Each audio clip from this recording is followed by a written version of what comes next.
যুক্তরাষ্ট্রের দক্ষিণ পূর্ব অঞ্চলে প্রবল বৃষ্টিপাতের ফলে সৃষ্ট বন্যায় অন্তত ৯ জনের মৃত্যু হয়েছে।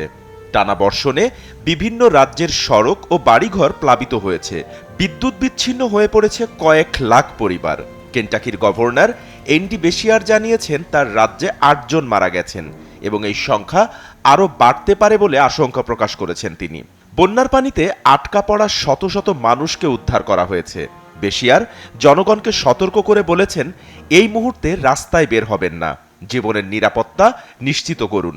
গভর্নর জানিয়েছেন তার রাজ্যে ৩০০টির বেশি সড়ক বন্ধ রয়েছে। তিনি জরুরি দুর্যোগ ঘোষণা ও ক্ষতিগ্রস্তদের সহায়তার জন্য হোয়াইট হাউসে আবেদন করেছেন। Kentucky, Georgia, Alabama, Mississippi, Tennessee, Virginia, পশ্চিম ভার্জিনিয়া এবং নর্থ ক্যারোলাইনা এই ৮টি রাজ্য সপ্তাহান্তে বিভিন্ন মাত্রার ঝড় সংক্রান্ত সতর্কতা জারি করা হয়েছিল। রাজ্যগুলোর বেশিরভাগই সেপ্টেম্বর মাসে হ্যারিকেন হেলেনের আঘাতে ব্যাপক ক্ষতিগ্রস্ত হয়েছিল। পাওয়ার আউটেজ ইউএস জানিয়েছে এই প্রাকৃতিক দুর্যোগে ৮ রাজ্যে রোববার রাত পর্যন্ত ৫ লাখের বেশি পরিবার বিদ্যুৎবিহীন ছিল। সবচেয়ে বেশি প্রাণহানি ও ক্ষয়ক্ষতি হয়েছে কেন্টাকিতে।